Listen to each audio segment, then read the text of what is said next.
All right, so I've been thinking a lot about a lot today, and just rewatched one of my old videos,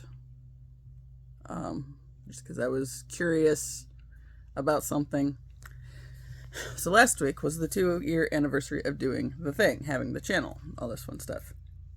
Today is the 2 year anniversary of my dad calling me a dumb bitch. And I knew that I did a video after that incident.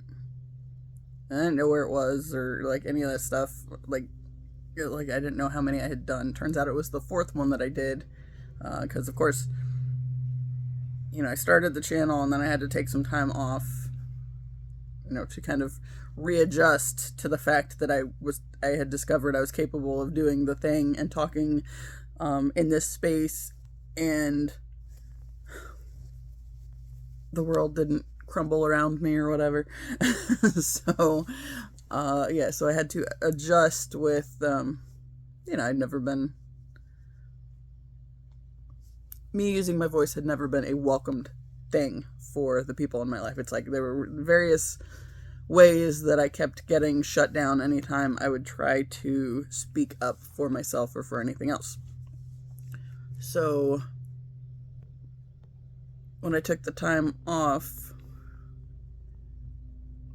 it really bothered me, the idea of leaving my stuff out there where anybody could still find it. Even though, I don't know how long it took me to get the first 3 subscribers, but I think that was where I was at when I had to take a break. Because I've talked about on here several times that I cried when I got the first 3 because I was so afraid I was going to fail at the thing.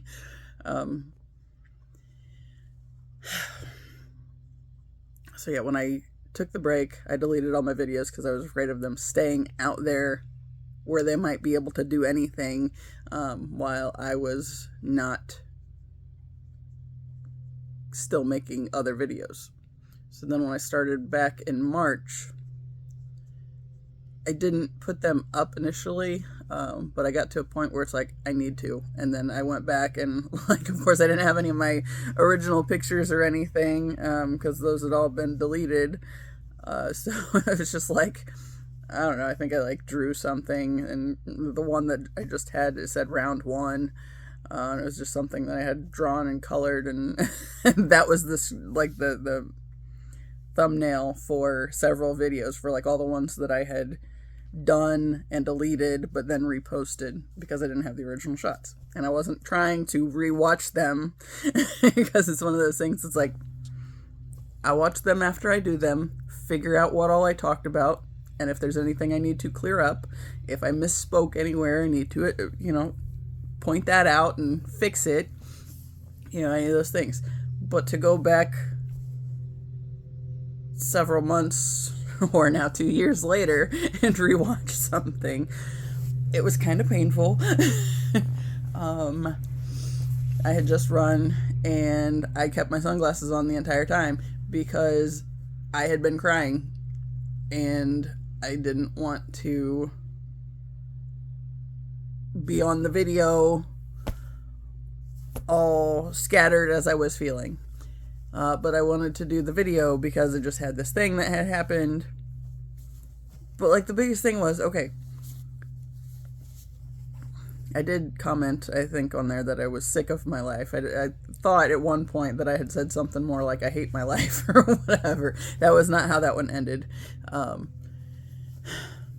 However, it was still a painful 12 minutes.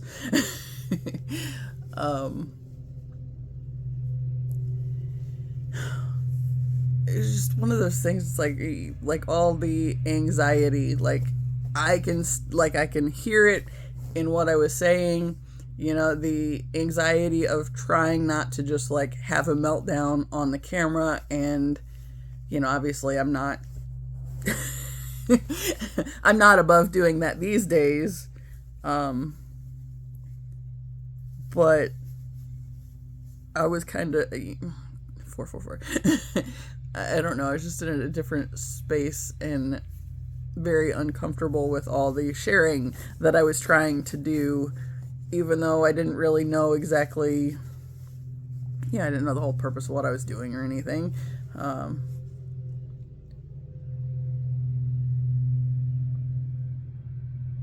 This version of me, honestly, is pretty beyond what that version of me would have believed possible, honestly. And it's been a struggle to get here. But I think one of the biggest things was just, there's the frustration and the sadness of the whole thing having happened, period.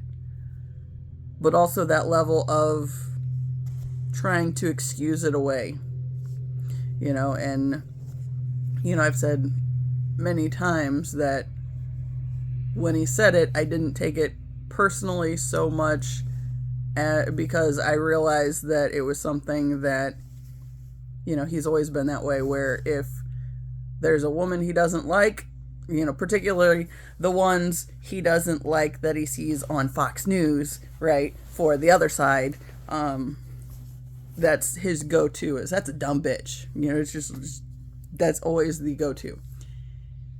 As far as using it on anybody in real life, I'd never really heard it that way until he said it to me.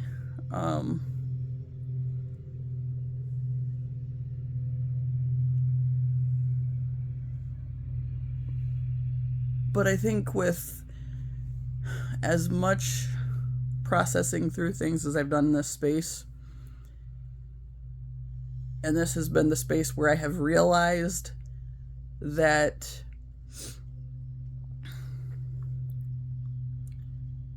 the issue was never about forgiving people, right? So I watched a video Dr. David B. Hawkins did earlier and actually commented, because his video, like the whole purpose of it was, should I forgive somebody that's been emotionally abusive? And, he was talking about, we're not going into scripture or anything like that, but he started talking about how there are certain situations in which forgiveness is not necessarily beneficial. And I think that's kind of like my entire past fits in that. It's like I was always making excuses for everybody at my own cost, right? The cost of me. And it was just a means of diminishing myself and valuing me less. So, okay. Back in January, other than the bear, this is, I'm wanting to say it was before the bear even.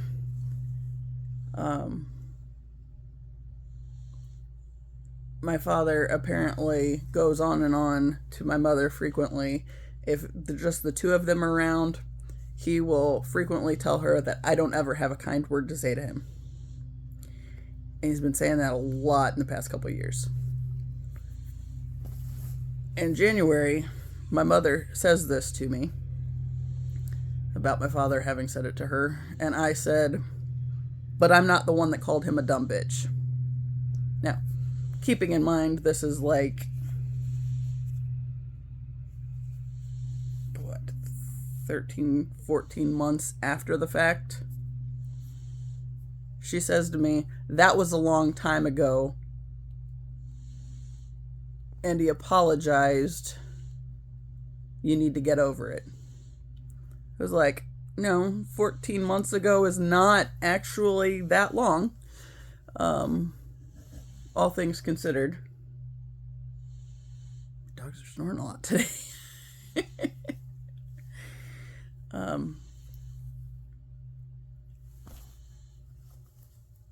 She made a crack about I needed to get therapy. And I told her she has any business telling me that I need to get therapy when she starts getting therapy, right? Well, interestingly, she apparently has started, which, I've mentioned that before too. It's like, I honestly, I don't take it seriously.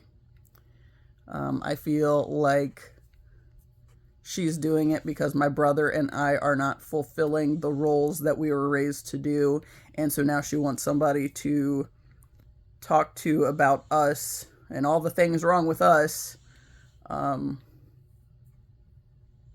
more than dealing with her own stuff necessarily.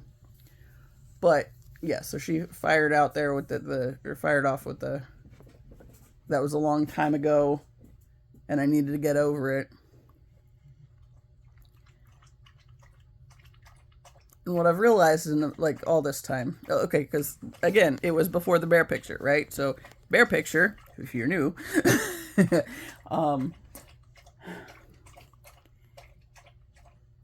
in like November of 2024, the zoo, we had a membership, but they sent out an email that they were having a contest. They wanted people to submit pictures of their animals, and whoever won the contest was the picture would be the centerfold for the zoo magazine for the spring summer edition.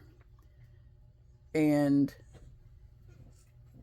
I submitted some pictures, and my bear won, right? So that's my picture. That is actually the centerfold that was in their little magazine. I happen to have this frame that I had painted and didn't have anything else to do or to put in it. And so when I had to cut a couple inches off the top and bottom, but then it fit perfect, right?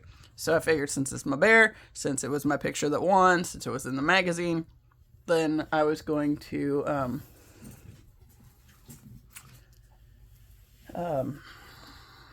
there's a van out there. I'm hoping nobody starts barking in the other room, because otherwise they're all go nuts.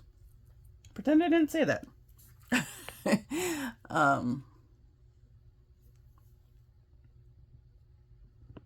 Oh, what I was thinking about this morning was that I'm actually glad I've been here the past couple years to see how things have been, progressing on that end with the family.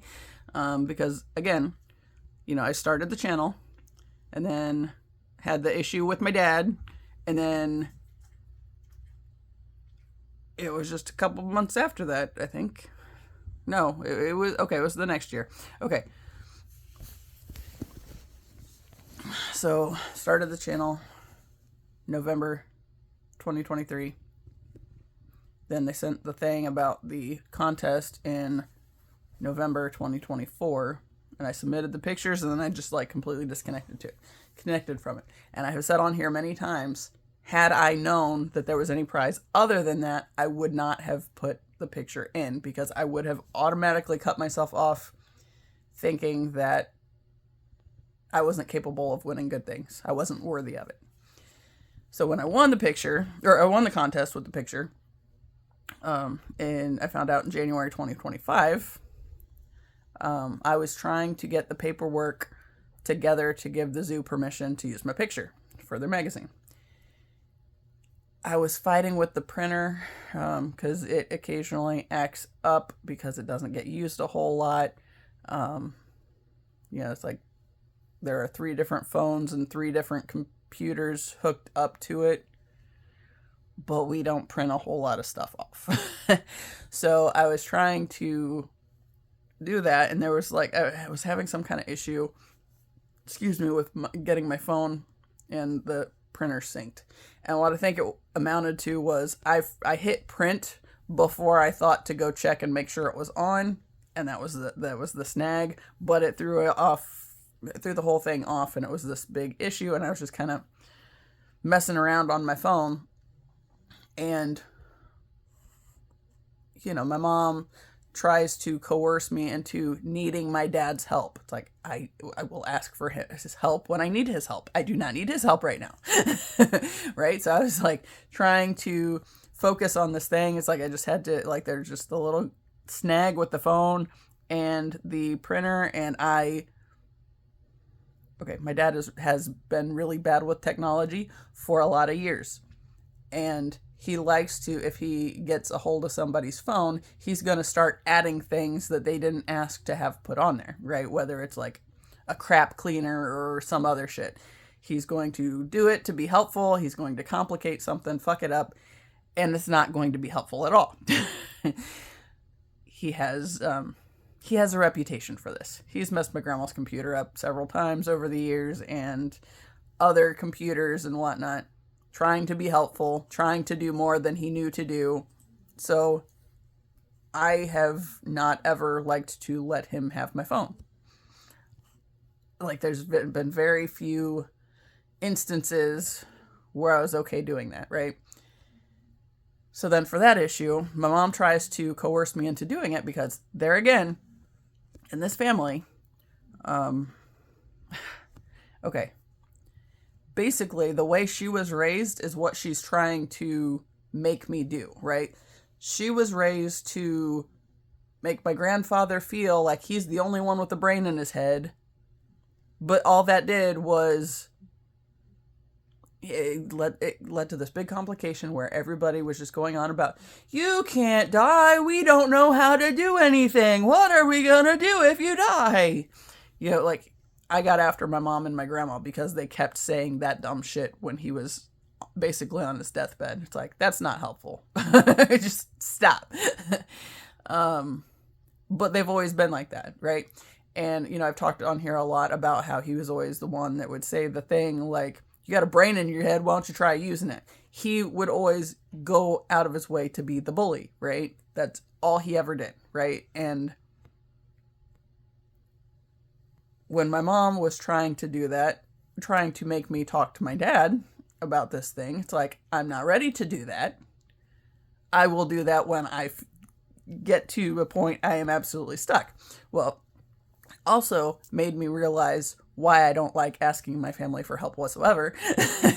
Because I'm pretty,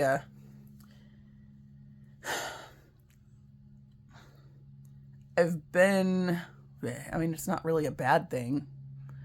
Okay, one of the things that I do is, if I'm in a space long enough, I will get agitated with it and need to change something. And until I get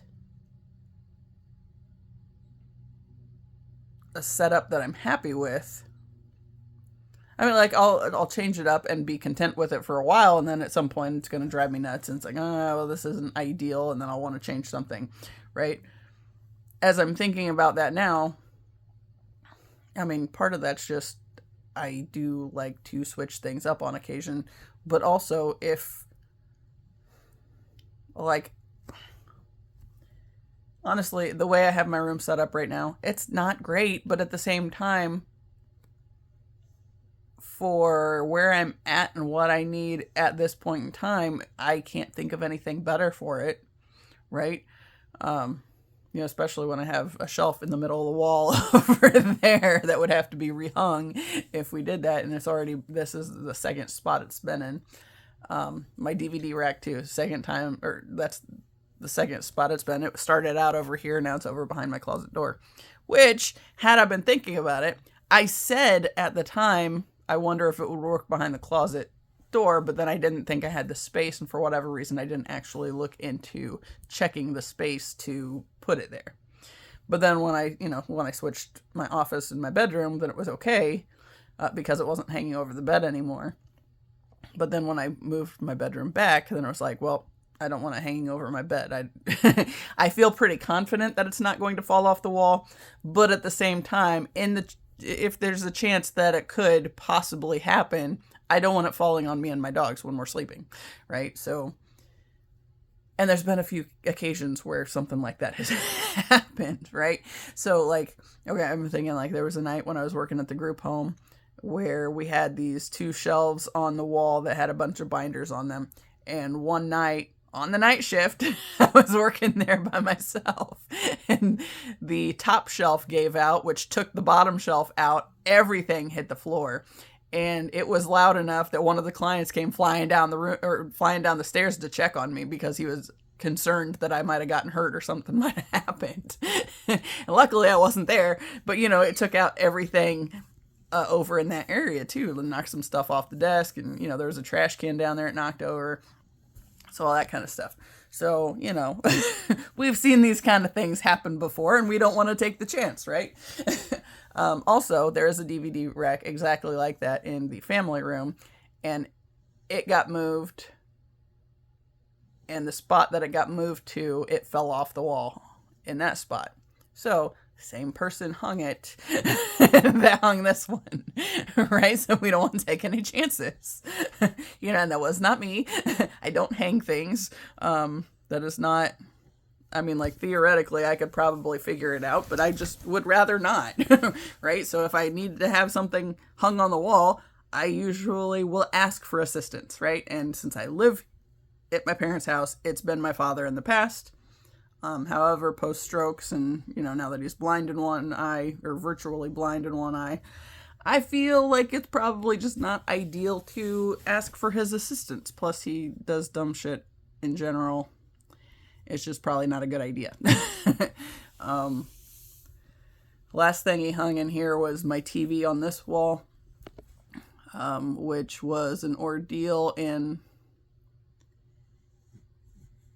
like, he couldn't find a stud over here to screw the thing into, which there again, that was why I ended up with so many holes on this wall and ended up painting it as I have done. But yeah, like the means of finding the stud was just, go every inch until he find the stud. Over there, it was after I painted, which, I mean, this paint would be easy to touch up because just it had a random spot of whatever, and it kind of, yeah. But yeah, like when he started just hanging it on the drywall. He was like, I wonder if this will work. And it's like, I feel pretty confident that's not going to work. And I did not go anywhere. So when it did start to fall, I was able to catch it and we got it. I had something over there. I don't think the dresser was there yet. It might have been. No, it was the other dresser. But it ended up getting set on the dresser until he could go get some stuff to actually hang it in the drywall and it not be a problem. But since there's a little bit of a history there, I don't want to have it fall on me when I'm asleep, right? And I don't even know why I'm still talking about that because it really wasn't that relevant. Anyway, and that started because of my dad, and because my mom wanted me to need my dad's help, or to say that I needed my dad's help to make him feel wanted or whatever, right? It's like, no, we're not going out of our way to act stupid and like we can't figure something out just to make him feel better about something or just to make him feel needed. That's not what we're doing here. And then it's like the two of them came at me at the same time. Because, of course, my mom's trying to get me to have him help me, and then he's shifting into that superiority thing, and what can I do? It's like, you can leave me the fuck alone while I figure this out. But since they found a way to hijack this brief little moment, because that wasn't where it ended.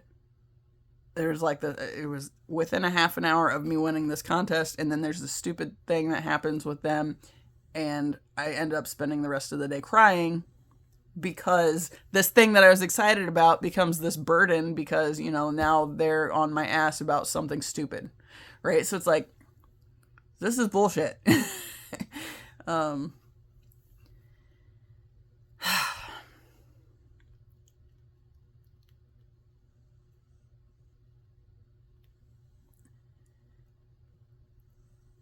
So I was thinking that I'm glad that I have been here the past couple of years while I'm doing this healing work, to really see this stuff in action. Because, I mentioned the other day that, or I don't know if I mentioned it, I probably wrote about it. Anyway, like there was this span of time where I was starting to get wishy-washy on whether I was going to be done when I'm done here. Like when I leave this situation the last time, if I will ever be back to and care to have any kind of interaction with my parents ever again.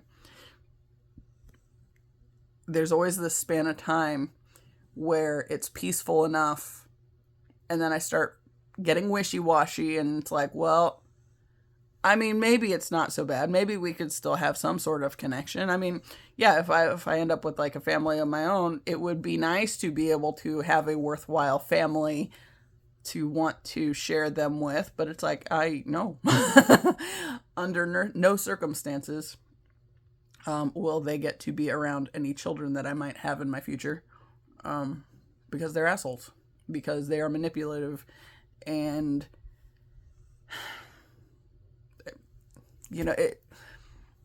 okay, so what I was thinking today was, I'm glad that I've been here so these things can keep coming up and reminding me that this is exactly why I've not ever gotten further in my life than I have, right? So it's like where I'm at now,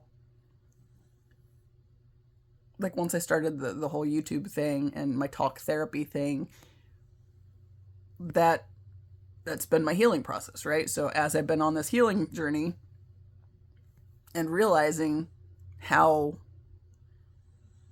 jacked up things have been because of them and because of the mind games all the time, I'm not trying to keep that in my life. So then when I got wishy-washy the other day and was like, yeah, maybe they're not so bad because, it's been peaceful for a little bit. But then something came up. Then what that one was the deal with the garage. And, okay, so no, it was the outside thing, which they ran together. So I come home from walking the dogs and I'm getting ready to go skate because it was so nice out. And my mom is blowing leaves away from the front of the house. And she says, this needs to happen in the backyard. She doesn't ask me to do it. It was said with that ... that's where you volunteer to go do the thing, right? I wasn't going to do the thing. I didn't want to do that. That wasn't what I was in the mood for right then. I was going to go skate. So she said, this needs to happen in the backyard. And I said, okay, I'm going to go skate. And she got pissed. And she didn't say anything, but you could tell that she was pissy, right? And the next thing out of her mouth was that my uncle was coming over the next day and she would appreciate it if I would schedule some time in to help. There again, not asking, just that sort of veiled threat kind of a thing. It's like,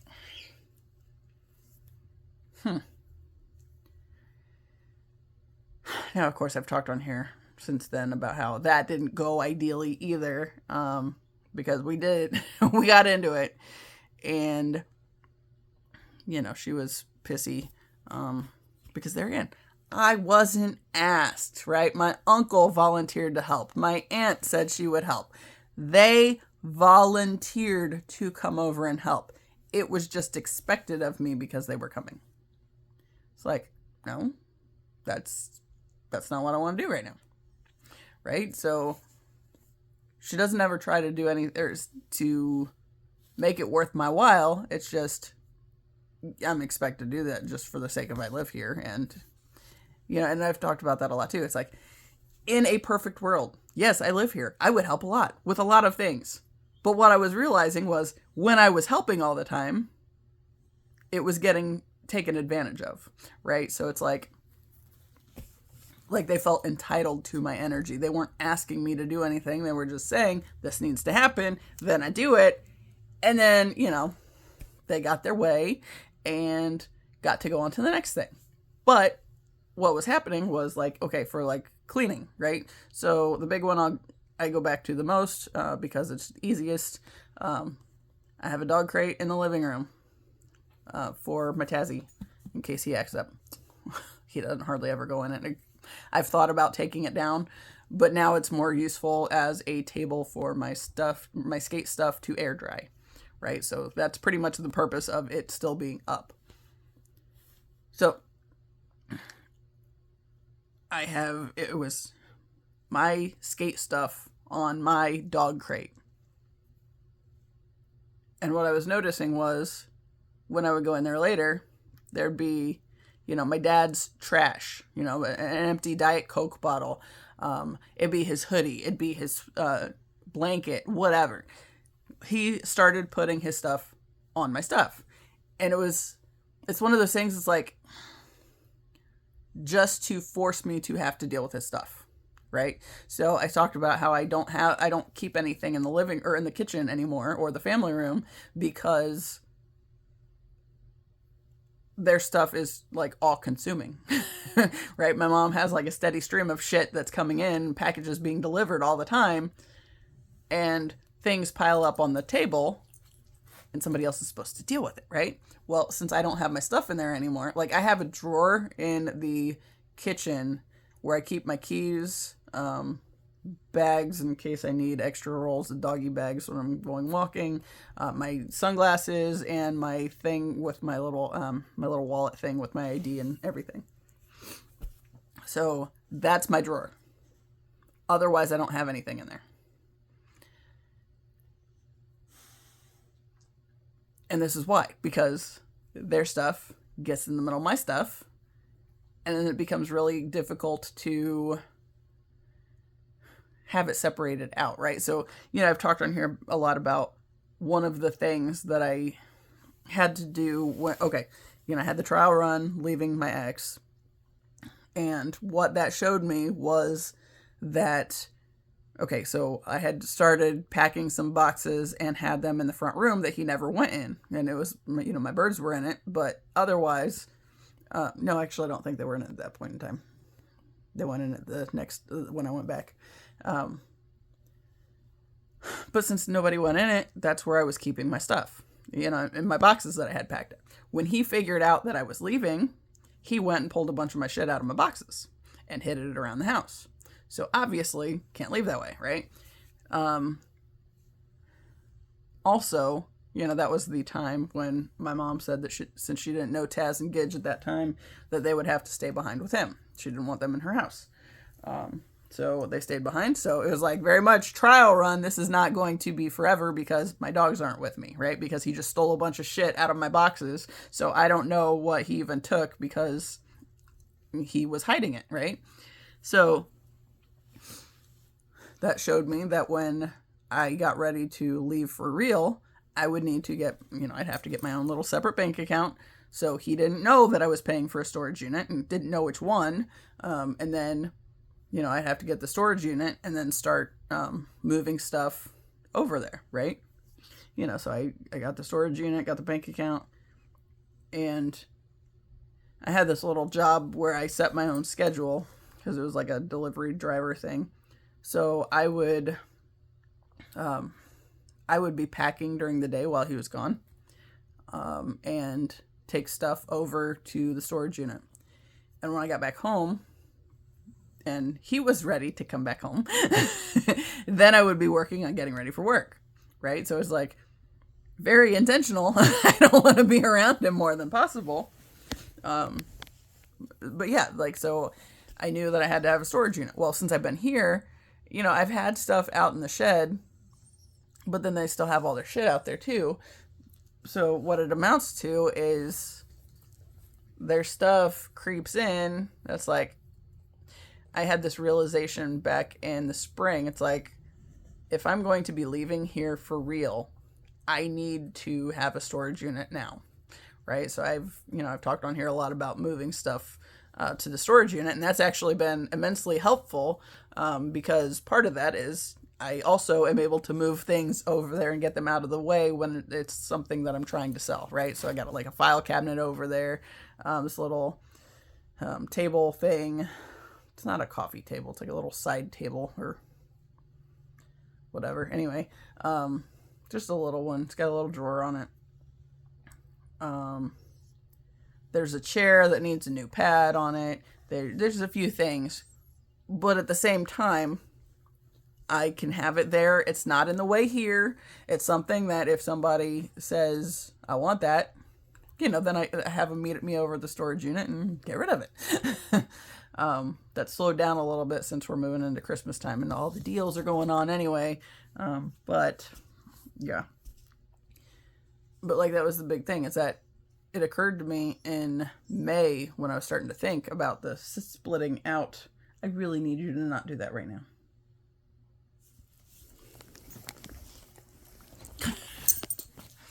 She gets fussy after a while. Ooh, I'm almost charged now.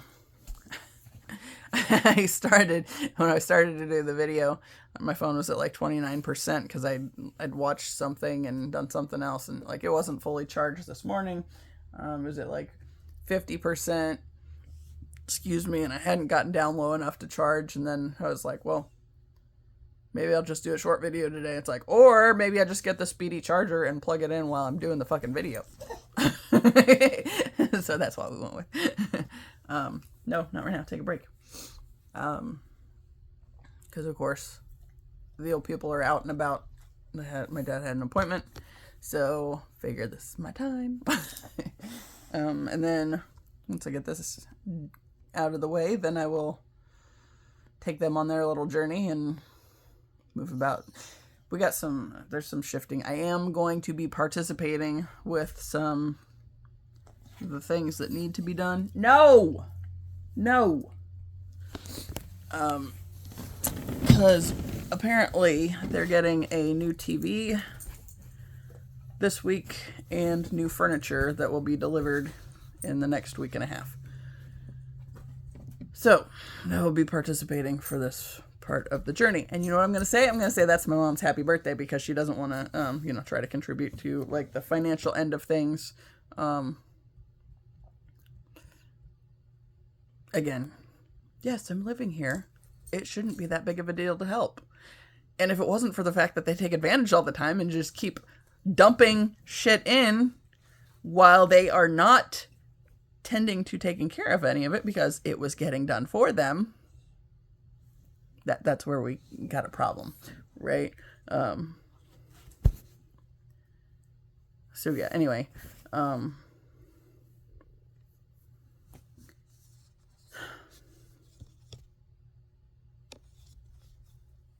just so annoying. I think the biggest thing with that is just that realization, like the video is talking about this morning about, there's sometimes that forgiveness is not ideal. It's like that's just where we are. Forgiveness was never an issue. I always forgave and moved past. And the thing was, as I had myself spread thin and was devaluing myself more and more, or valuing myself less and less, and whichever's the appropriate way to say it. I think they both work. They were benefiting at my expense, right? Like my whole life, I was never meant to have my own life. So it was to keep me as busy as possible, keep me bound to all this like bullshit expenses that I couldn't get out from under. And like, I am thankful that I had the ability to move back here when I was getting my divorce. But I am immensely grateful that I am finally at a space where I can say, when I get out of here, fuck this noise, I'm not coming back. This is some bullshit. Right? Oh, that the other part of that from the other day was seeing how quickly my mom shifted because she said the thing, I didn't comply immediately. And, that's what I told my brother was, it's nice that she does that so easily to remind me that that's something she's always going to do, right? I've talked about the time that my aunt and I took the dogs for ice cream, the little place in town, and we're sitting there eating our ice cream after the dogs had theirs. And there was this guy walking like a little Yorkie or something behind the car. And my dog saw it. And Taz started going off. And the guy approaches the car and said, "Oh, he saw my dog."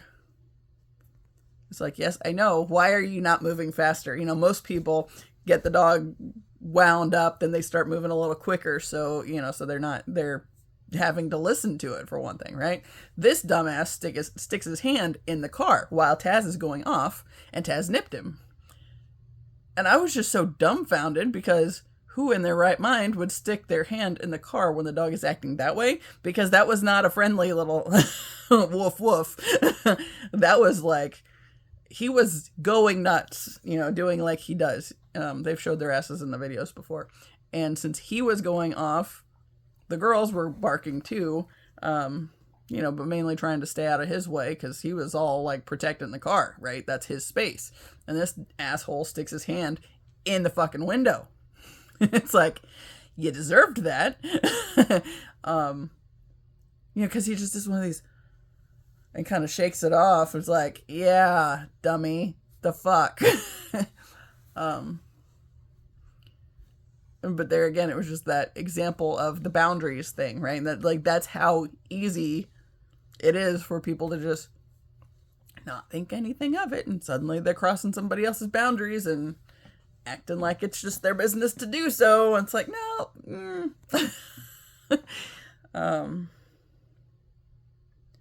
Yeah, anyway. For that one, the reason that came up, I started thinking about that. I was thinking about that because of the deal with my mom turning on a dime with the thing with the garage, because I didn't say what she wanted, or the leaves, because I didn't say that I was going to do it. I said, okay, and then said what I was going to do. Right? But how quickly she shifted. And it was the exact same thing with that, because I was pissed when I got home after that guy had stuck his hand in the car and Taz nipped him. And she could not wait for my dad to walk in the room so she could say, Sarah's dog bit somebody. It's like, fuck you. Fuck you all the way. But yeah, it's literally just that quick, just that easy.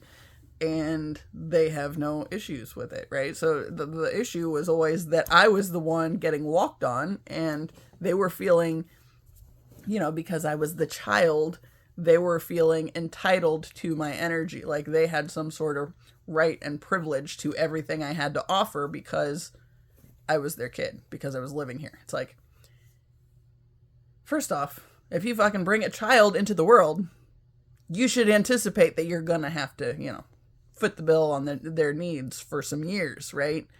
But it was like immediately, essentially, like, it becomes a sort of servitude, because they brought me into the world. I heard a lot of, I brought you into this world, I can take you out of it. It's like, no. And fuck you. Of course, I'm much more free with that word today. Yeah, if you heard Taz fart just then, sorry.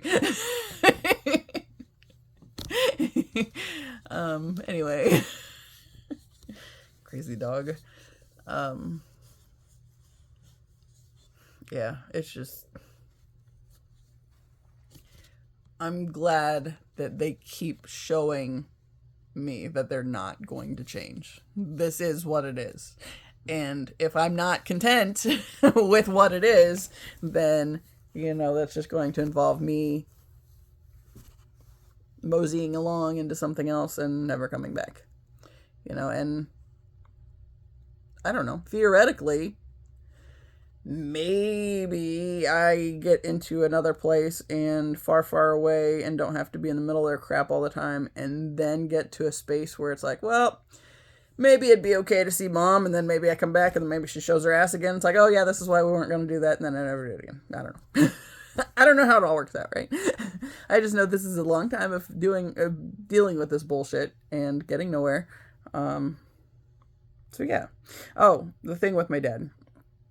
So 2 years ago, he said the thing, right? But what I've been realizing as I've done this YouTube thing is like my stories kept going back to him, and kept going back to my mom, and kept going back to my grandpa, which, that one I knew easily. My mom I knew easily too. My dad, I think, was a little more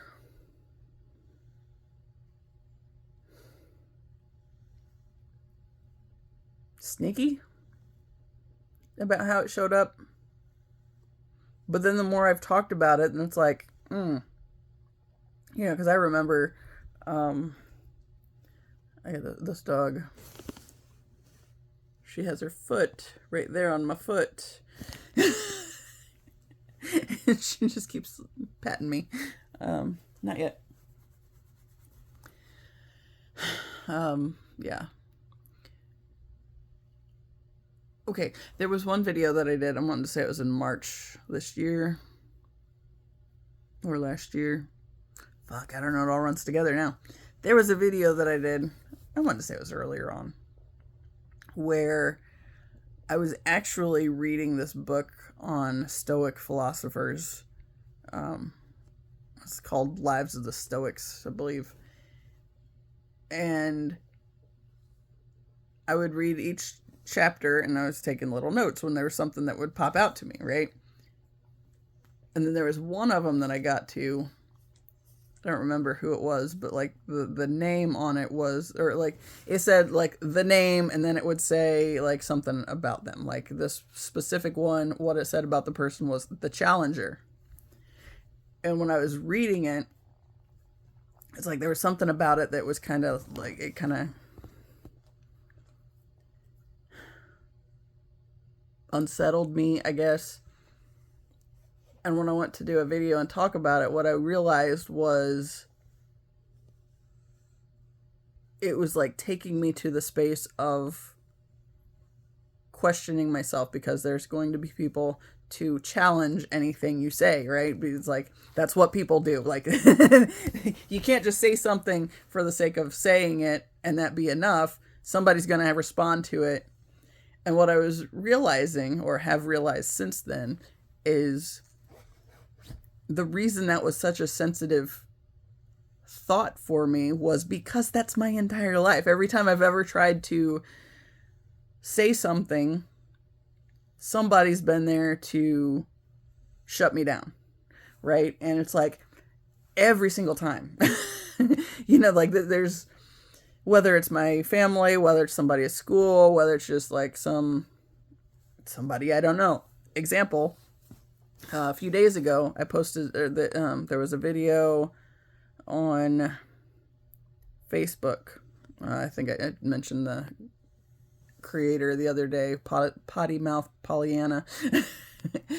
She had this video where some white dude was just running his mouth about, his toxic ideology and how,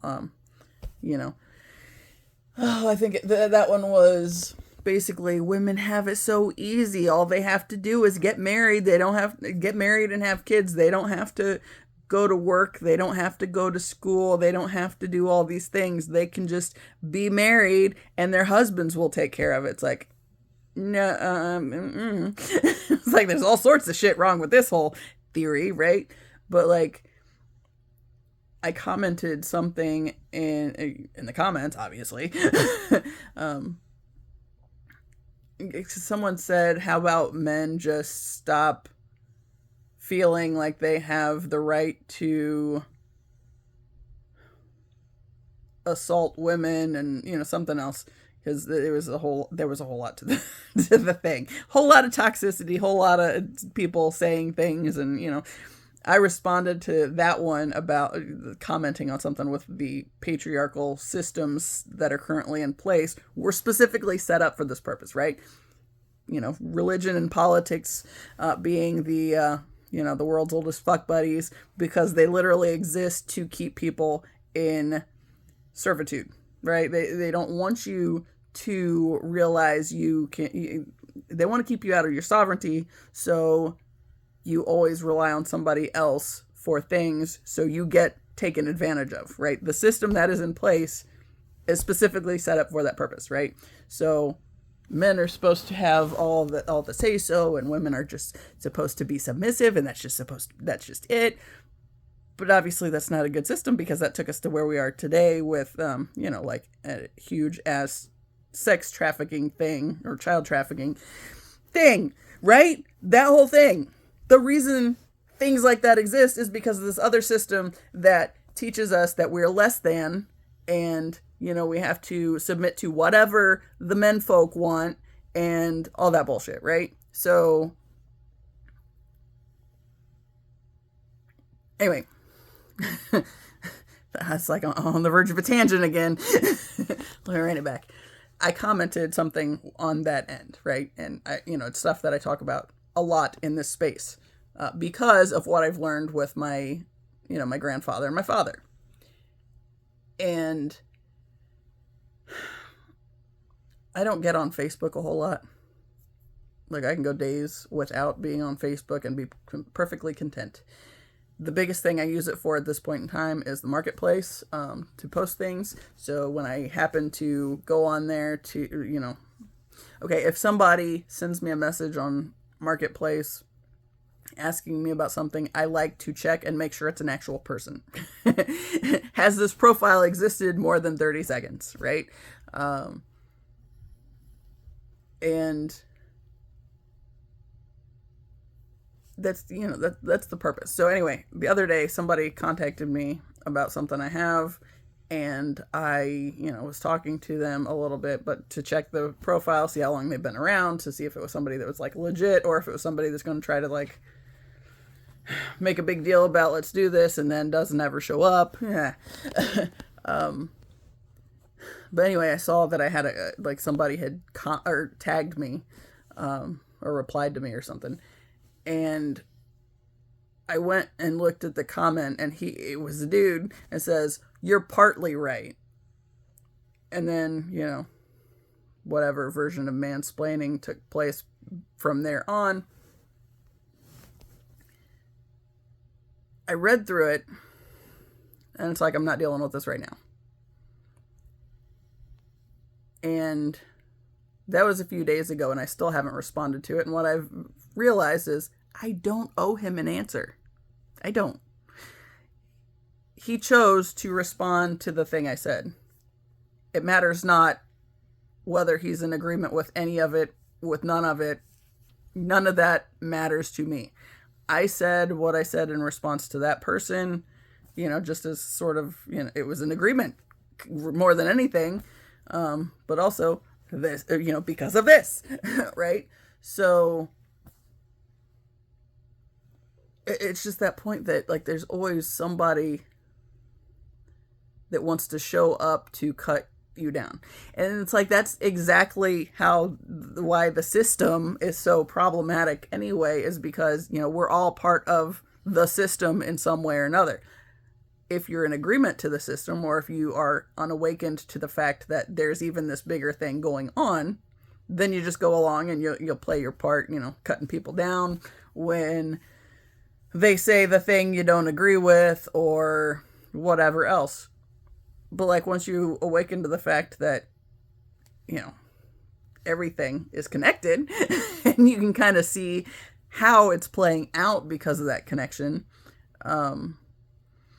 it's easier to realize not everything needs a response, right? But that the people that are always there to essentially support the system, and it's like, that's the very thing that makes it so difficult to come out of the system, is because the system doesn't want you to break free from it, but the system is the whole, and the awakening process affects all of us. It's just, it's kind of, I don't know.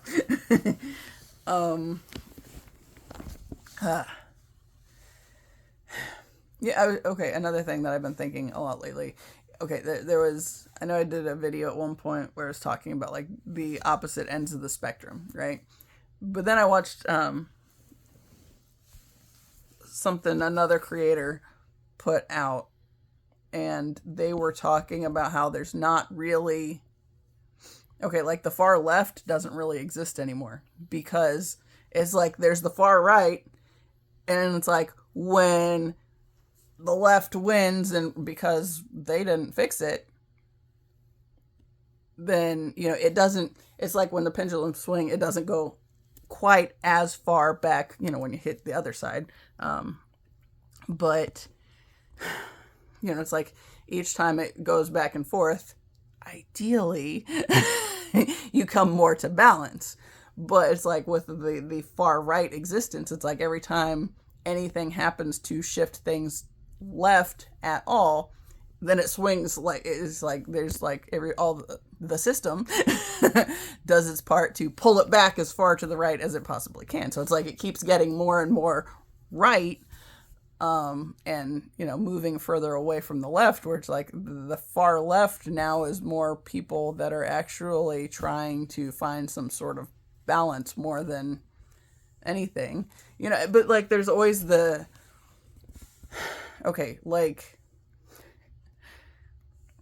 if you watch any of the videos with, I'm gonna say, like Jolly Good Ginger,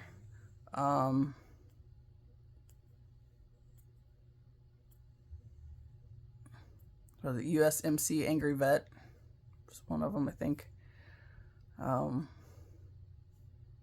MyCluckHut, the soap company, big fan. It's like anytime they say anything, it's like there's gonna be somebody that comes back, like there's gonna be like the right spouting off in the comments, right? And like one of the things that was really noticeable is like, like with the whole Epstein files thing, it's like they keep wanting to, or like the right keeps trying to say or point out the people on it that were Democrats. It's like, yeah, they all need to be strung up, right? Let's get rid of all of them. They all need to be punished for their crimes. It's like, regardless of anything else, if they're on the damn list, they need to be punished, right? Because one of the biggest problems with the system that we have is nobody's ever been held accountable, right? This is the system where certain people think they need to, get the pat on the back, the attaboy, because they have a dick, and that's reason enough to abuse everybody else. But it's like, that's not really reason, that's not creating anything better, right? That's just creating a system where some people benefit and others don't, and if everybody's, it's like if even one is harmed by the system, it is not a good system.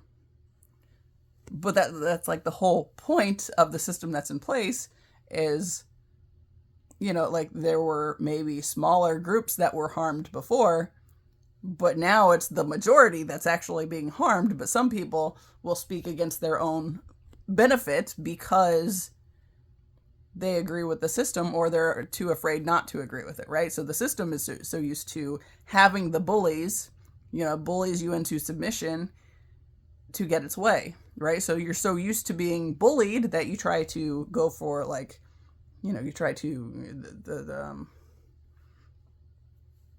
whatever leads to the least amount of pain. It's like, well, allowing the bullies to continue bullying people is not what leads to the least amount of pain. It actually leads to a whole bunch more. It might be less for one person, which I think most people take that as it's okay because, I'm not getting harmed by it, but give it long enough and you will be. So, yeah. How did I do that? Oh, but yeah, so like, it's like there's always somebody that's, or like from the one side, it's like, we need to be able to call the wrong and to actually hold people accountable. But it's like the purpose has been the people that get to pull the strings don't want to be held accountable, right? So they're all about fucking over everybody they possibly can at the cost of all of us, right? So, yeah. My camel's back. She's just dripping water on the carpet now. Cool. Good job, Zeev.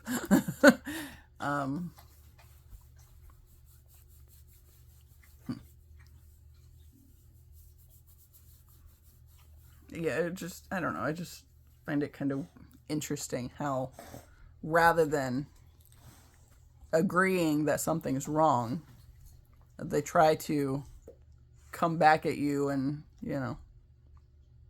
well, this dude, it's like, yeah, fuck him too.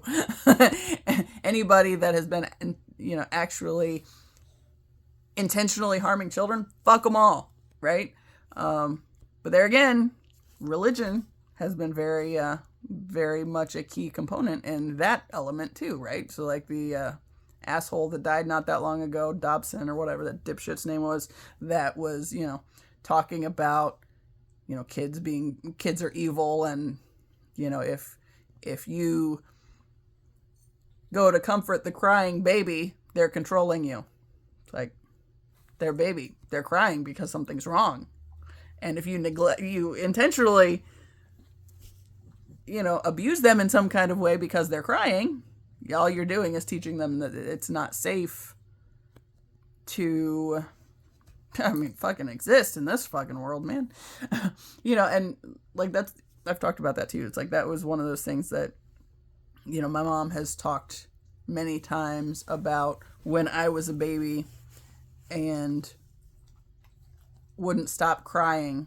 So they were sitting out on the porch just letting me cry, right? And my mom said she could only stand it for so long, and then she had to go deal with it. But it's like, in that time frame, what it was teaching me was that it wasn't safe, right? It's not safe to have needs. I'm too much, all of these things. And it's like that, all the things that I've been working through in this space, right? But yeah, then you have that asshole that, in that time frame was teaching people that, you're not supposed to let your child control you. It's like, if you choose to have a child, you need to be willing and able to take care of their needs, right? You need to, you don't have to even be the best fucking parent, but God, at least show up and give a shit somewhere. But that wasn't what they were taught to do. So, it'll be on this generation to try to fix it. And again, I say, okay, I know there's, you can say whatever you want about, like, the millennial age. I think, okay, going back to Dolores Cannon and her book, The 3 Waves of Volunteers in the New Earth, right? So, there's the first wave, which was essentially, the beacons, right? So the ones that get stationed out there as sort of light for the rest of us to look to. So like the Keanu Reeves of the world, Metallica, I talk about them a lot on here. Ozzy too, man. He had a lot of people mourning his death, and it's like, ultimately, we're here to be the full version of who we came here to be, right? Which, we get to that point by healing what needs to be healed and finding balance within everything in our system that needs balance, and clearing out this old garbage that, we grew up in to have to transmute. And the more we are able to clear the density and step more into the fullness of who we are, then, that's what is essentially leads other people, more are able to do the same because others have done it too, right? So, my whole healing, so other people can see that, hey, this is fucking sucked. Is serving the purpose that for other people who realize that things fucking suck, but maybe aren't able to put the words to it necessarily or feel bad about it, because, it's taken me a long time to be able to get as mouthy as I have gotten in the past couple of years.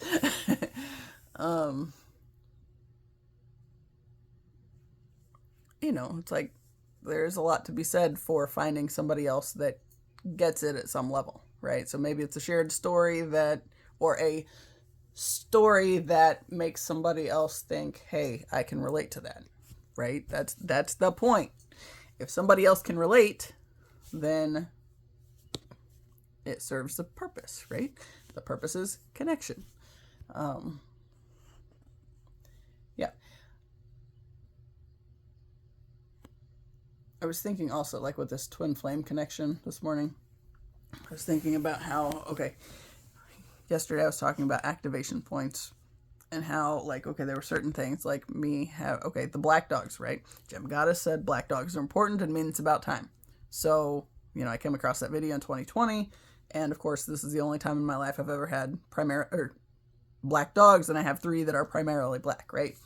So there's like these different layers of things that are essentially activation points, right? So I talked about Ziva. While she was also the reason I got my TBI, she stepped into this, pretty strong protective mode when I was with my ex after I got my TBI, because of course with my TBI, he started amping up the mindfuck games, right? And so she got really protective of me. And so I was kind of on this downward spiral because, of course, I was in this relationship that I should not have been in. But at the same time, for what my soul came here to learn, it was a necessary part of my process, right? And like the fact that I came from a family that has been very adamant about my grandfather and my family doesn't get divorced. Except there's this one that was always here to ruin his illusion, right? So yeah, Ziva was an activation point on that. My TBI was an activation point for my ex to shift into more of the bad behavior.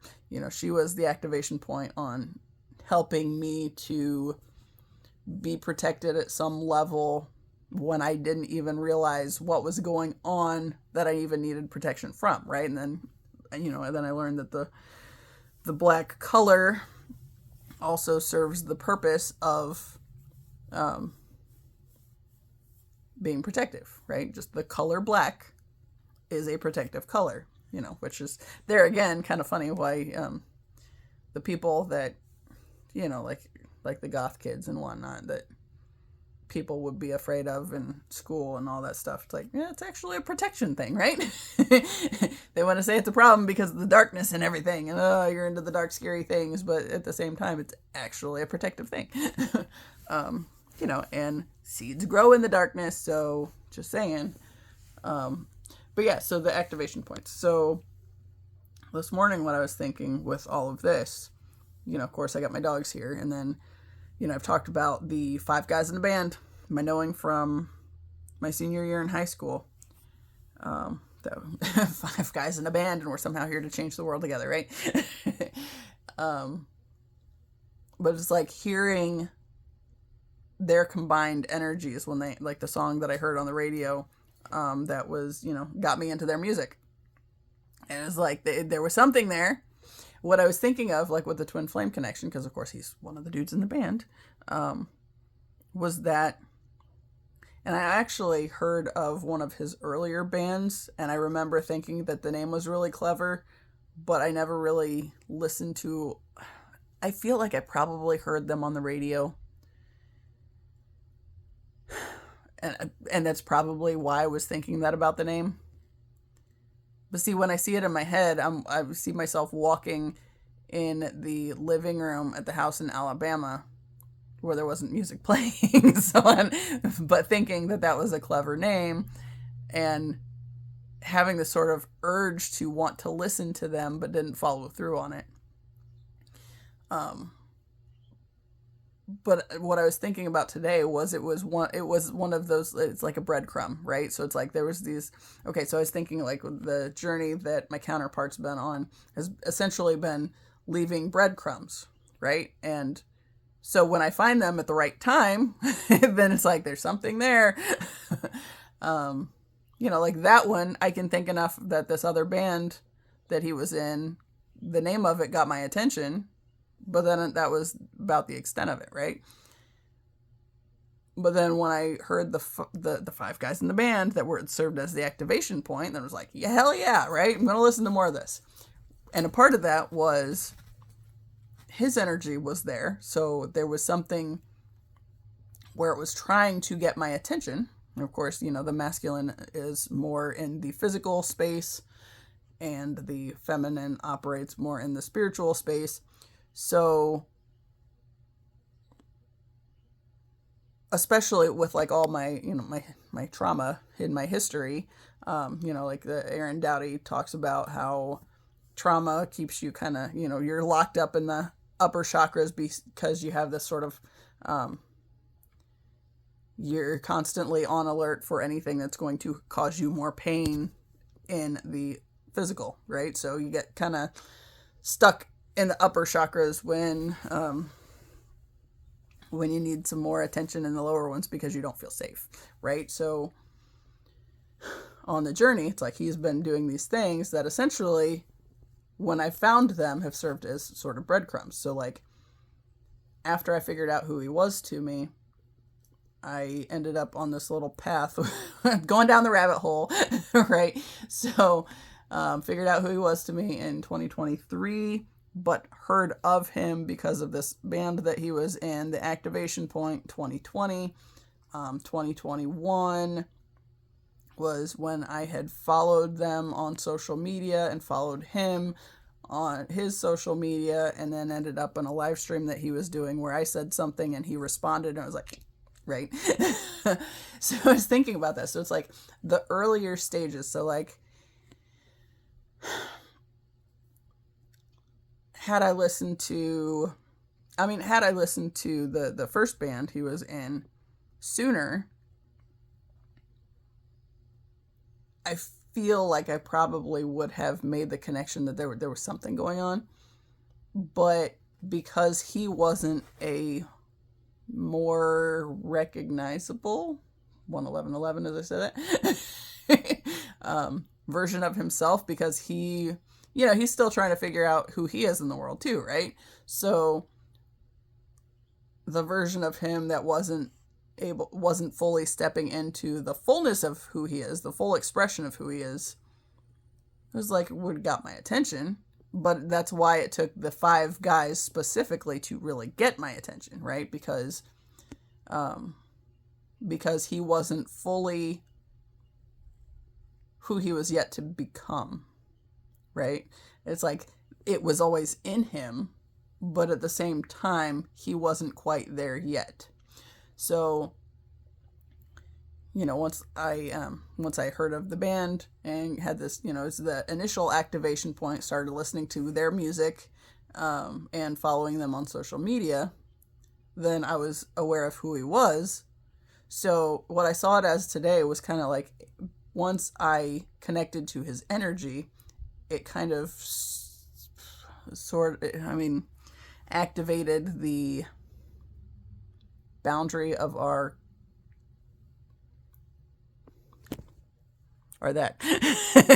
yin yang, right, where we're both a piece of the puzzle. So like, I talk about that a lot, because when I saw that one, even though it's got the thing in front of it from the wind chime, when I saw that specific yin yang on Etsy, the white boundary really stood out to me. And I was realizing that, because I felt like I was getting pulled all over the place all of my life. So then once I see the boundary, it's like there's a boundary there that I wasn't aware of, right? So then I start making sense of, once I am aware of who he is to me. Okay, even before then, like once I connect with something that he's doing. So in this case, the music that he was putting out with the band that he plays in. I started seeing it today as a sort of like, it kind of activated, specifically,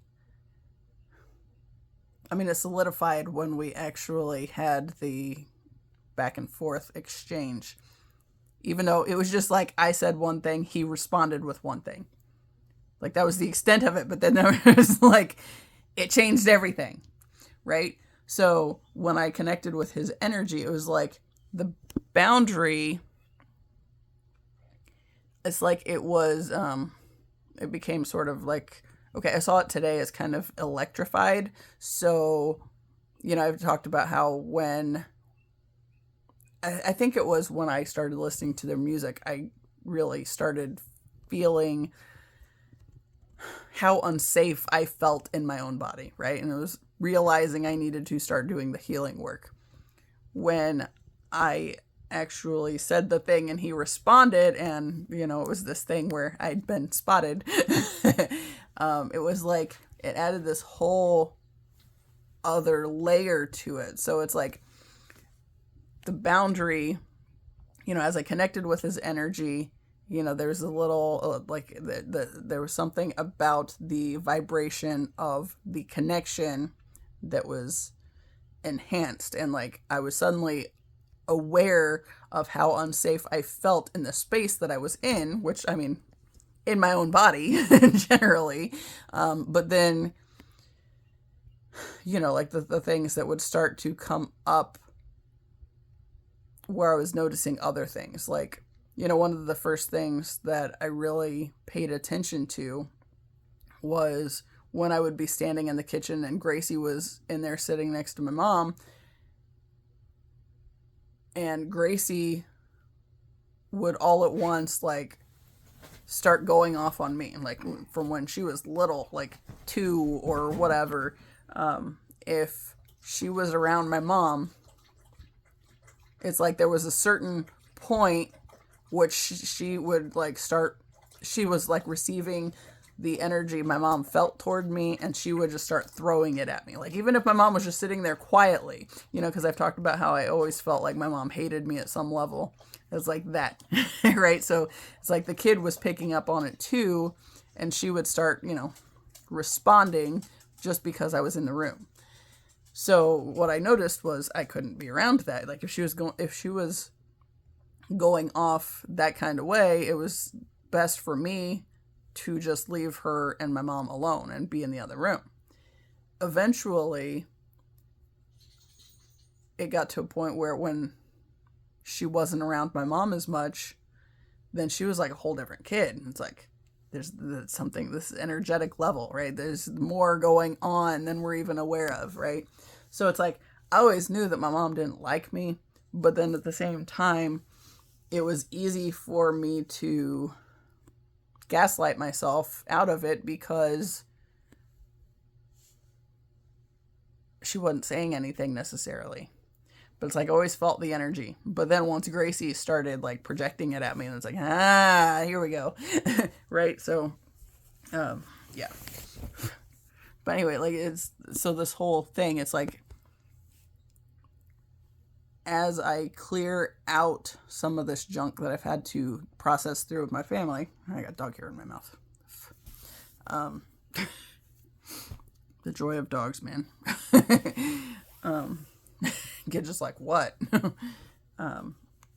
Yeah, so as I started clearing my energy out, that was, it kind of, okay, so he serves as this activation point, and then suddenly everything that's not really working, it's kind of like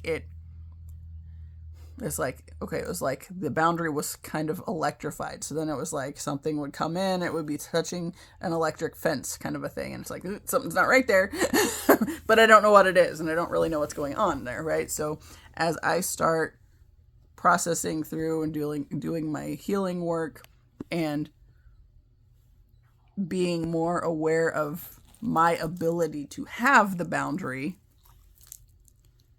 then of course it strengthens it, which also strengthens the connection as a whole, right? And there's a whole lot more that I'm thinking about this, but I'm trying not to get too, I don't know. I don't want to go too deep into it right now, I guess, because it's already an hour and 18 minutes in. So maybe I'll just backtrack and work on that another day. I spent some time with it this morning, so I'm still working out those details, and it's one of those things, it'll keep coming back until I figure out how to explain it more and get it out of my system that way. But one of the things that I was thinking about was just like how, the different things that he's been doing on his path has been like leaving breadcrumbs for me, right? So he's just living his life, doing whatever he's doing. But then when the time was right, then I come across different things. Like, okay, so he's got the one band that I was aware of the band name and thought the name was clever, and then didn't do anything else with it, right? And then there were other things that came up along the way, but breadcrumb. Okay, so once I knew who he was to me, and I wandered down the rabbit hole, and I started finding all these different interviews and stuff that he had done, because I was trying to figure out more about him. It's like, suddenly I have this intuitive voice telling me, that's the one you've been looking for all your life. And it's like, yeah, right, he's out of my league. And then the response is, are you gonna let us do it, or would you like to do it your way? Well, I mean, what do I have to lose by leaning in a little bit? And we'll figure out where we're going, right? So it's like, all right, I got nothing to lose, everything to gain. So we're gonna take the chance and risk believing that this voice that has just chimed in with, that's the one you've been looking for all your life, might actually know something, right? We're not going to doubt it in this case. We're going to let it be and see what happens and see how we're guided. And, so that, of course, too, being one of the helping to realize that boundary that was there, but I didn't feel secure in at all. But then I watched the one interview where he's talking about Tuesday night concerts and whatever. But then it ended up being a Tuesday night that I ended up going to see him in concert. And there were some other things on that end, but, like when I went to that concert, even, it's like it was at the fairgrounds, and like everything in me was used to, it's not safe. Nothing's safe, right? Nothing is safe. I'm not ever supposed to do anything because nothing is safe. And okay, so it was like end of September, beginning of October when I found out who he was to me. And then I was kind of leaning into it more. And then, there's still there were still some things, like the Zubu thing, the Derby thing, then a retired Derby, because it's like there were like these other levels where it's like it felt like he was with me, even though he was not physically with me. It's like, I like this other space. I kind of like this possibility that there's this thing that's happening that nobody else is aware of. But at the same time, I feel a little crazy.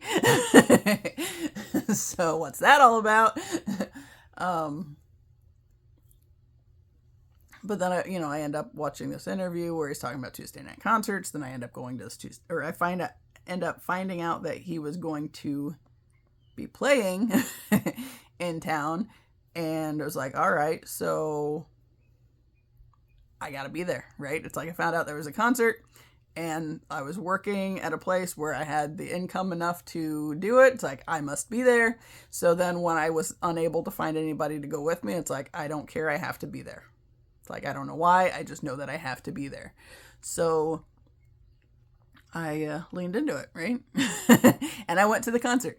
And the entire way, on the way to the concert by myself, I just kept reminding myself, I am safe. The universe did not bring me this far to only bring me this far and let me, die in the last, or die before it gets exciting. It's like, everything is okay. I am safe. I am exactly where I'm meant to be. And, I had to say that repeatedly throughout the night, because that was one of those things that had been so ingrained in my system, was just that it was not safe. And so there again, it's one of those things. But okay, so the breadcrumbs. So then I was thinking that, so on his life, he's been doing these different things, and ultimately there have been these little things like the interview where there's a sort of breadcrumb for me later, right? So keeping in mind that at this other level, we're always connected anyway. So the separation is an illusion, right? So together, we are navigating our little avatars that feel very much separated through this world, and we're leaving each other hints along the way, right? So, I drew it out as like these little X's that were his path. And then because I was thinking tic-tac-toe, I guess we're going X's and O's. Or hugs and kisses, whatever, I don't care. But then it's like, okay, so then there are these points where it's like near misses. So like something happens, like the interview. Okay, the interview where he said that about the Tuesday night concerts, I wanted to say was like 2019 or 2020. And then I found it in 2023. And then it ended up being a hint for me, which, I mean, I wasn't going to put it together as a hint at that point in time because I still didn't have any idea what was going on. But looking back at it, I can see how it was just like there were these little things that have come up. And, you know, I've talked about seeing some other social media stuff that he did where it was kind of like there was something that he put out. I wanted to say it was on Twitter or whatever, which I don't have. So it's just something that I wandered down the rabbit hole and ended up finding, where he said something. What was it? About manifesting something about a wifey I wanted to say for the written one or the Twitter one. And I don't even remember exactly what it was, but it felt like when he had written it, he was doing so from a space of trying to make it sound like he was drunk or something and, you know, just talking out of his head. But when I read it, it's like I could see that there was this sort of veil in front of it. So he was like doing this thing, but it was really a kind of, you know, like sending a message out to the universe of if there's anything out there. You know, it's just like I could feel the separate, like this the veil. Like there's the part where it was kind of hiding behind the veil, but then there's this other part of like the deeper truth where he's actually looking for his person, kind of a thing, but you know, making it sound like, you know, he's not talking he's talking from a drunk space, so it's not, yeah, just don't think anything of that, right? It was like the way that it was worded, or it was like it looked like it was sloppier than what he normally puts out, content-wise. And it's like, that seems veiled, right? But then I was thinking, you know, about the times that we, like, have... Okay, so the concert, I actually was videoing one song, and he did happen to look at me and make eye contact. And it was just a split moment. You know, it's like nothing big, but I was able to go back and get like a screenshot of it. And when I was actually trying to get the screenshot from the video, it looks like 3 different like moments, even though it was just like one very short up and back, right? It's like it looks up and then looks somewhere else. So it was just a very, very brief thing. And I knew at the time, it's like, it was one of those things. It's like, this is important, but you know, we're not going anywhere further with it right now. But it's like, this is one of those, like, you know, like talk about the moments that kind of have a little pin in them, to come back to, kind of a thing. It's like, it's one of those. So of course I got it for my little video thing. Taz! Neighbor drove by. Yep, just the neighbor.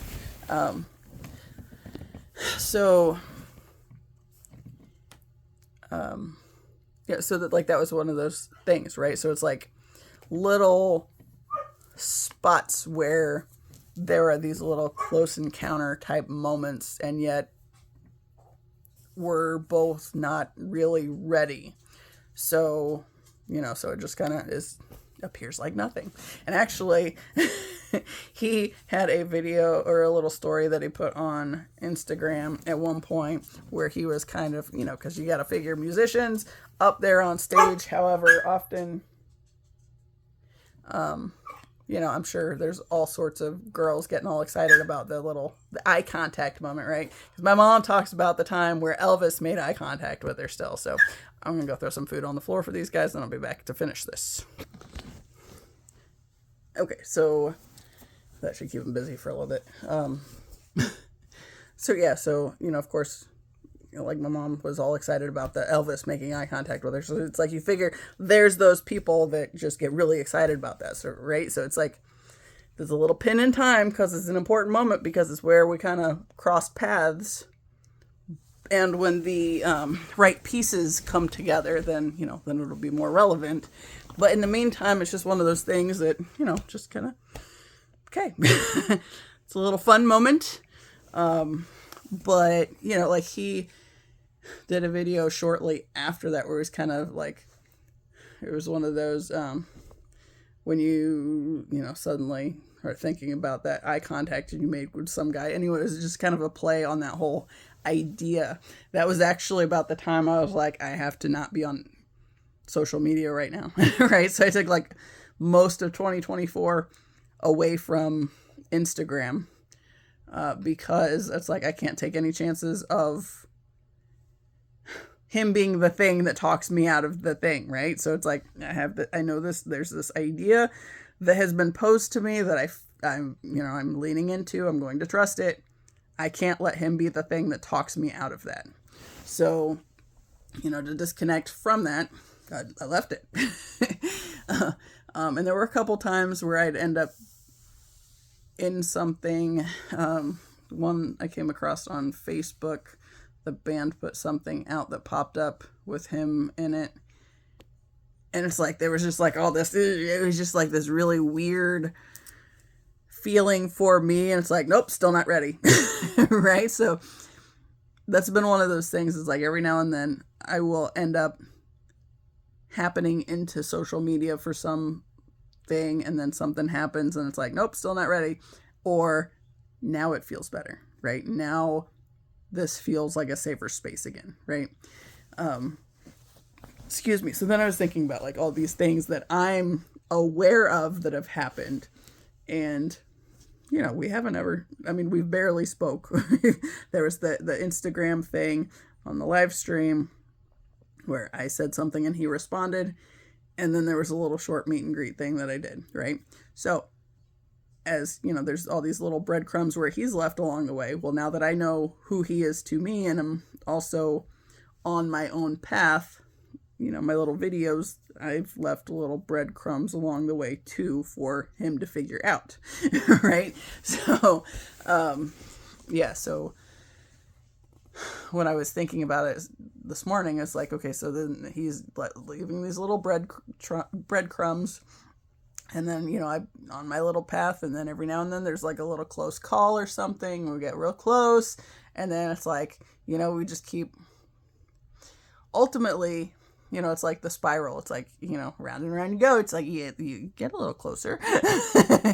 But you still, it's like you come to realize like how deep it actually is. And there's so much more to it than you have ever realized. So it's like all these little things where, because, okay, that's one of those things too. It's like when, like one of the intentions that I said early on was that when it comes around, he's going to know who I am and who I am to him. And I think a lot of that's going to be like through the things that I've said in various other videos and whatnot, and just along the way. Because, like the one, okay, it was video 123 on January 4th, 2025, where I finally actually said his name. Okay, no, it wasn't that one. That was the one where I said that I'm ready, but I wasn't actually ready because I didn't use his name in the video, right? But I've mentioned his name in several other videos, got the thing that I wrote. And it's like, there's lots of little things, but most of what I have been talking about has been the stuff through dreams. Like there's, I've talked about the initials. I've talked about the, the name and how it's, basically been dancing around in my periphery all my life. And then it wasn't until the right set of things came together before it started actually meaning more. So anyway, I'm already longer than I was going to be. I'm going to go ahead and wrap it up and figure out where to start on this tomorrow, I guess. We're just rolling with videos every day because I'm back to liking this again. So, so long as everything works out on this end and every other annoyance end that it could possibly be. Anyway, as always, I appreciate you. Until the next time. See ya.